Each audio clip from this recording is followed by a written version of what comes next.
BAFTA Young Game Designers Inspired series. Episode 2, Discovering Design, how visual concepts become virtually real as game characters and environments are brought to life.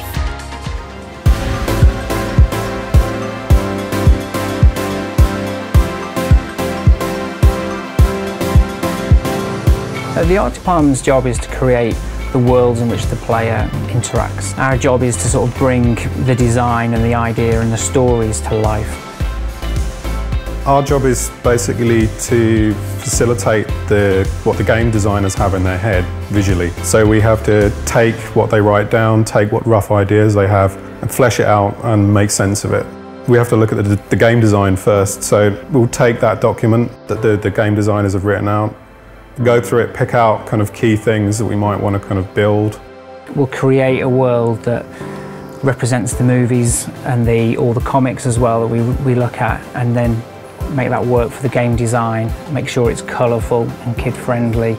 The process of building a level generally starts with the designer drawing out a very quick sketch in Photoshop, and we'll shuffle this around, play around with it until we think there's some interesting shapes, interesting possibilities with it. Then when that's done, we'll do a very, very low detail grey block out of the whole level. We can change it at this stage because we've not committed to doing any detailed stuff. When they're happy with that, the artists will come in and start building up the level completely from the bottom up.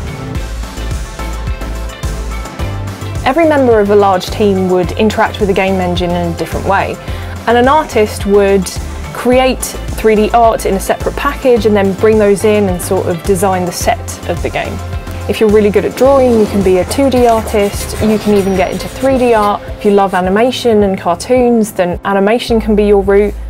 Well, the process for creating the animation assets, so breaking down the character into very little action. All your work is done in little loops, so you're doing like 1 second to 2 seconds little animation, and then they all get put together.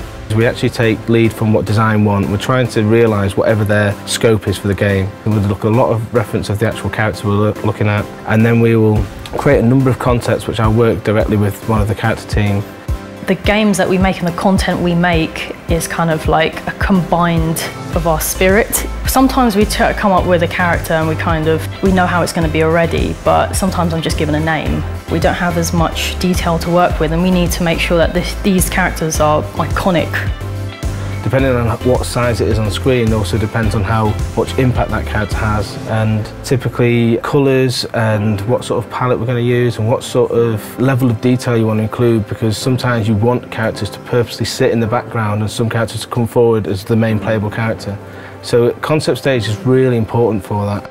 Initially my role was to make 17 sharks, but it's usually not very formal. We just kind of yell ideas at each other and then we come up with something along the way. For example, if it was the giant squid, my creative director will walk up to me, he'd jump up on a chair and he'd wave his legs around and he'll just kind of act it out for me, and that's fine as well. Those are some pretty proud moments, to be fair. With just a simple facial expression, you can convey quite a lot of the moods and what's behind the eyes of the character. If you want to be an animator, like the 3 most important things would be patience, persistence, and the other one, funnily enough, is to just be a bit crazy somehow.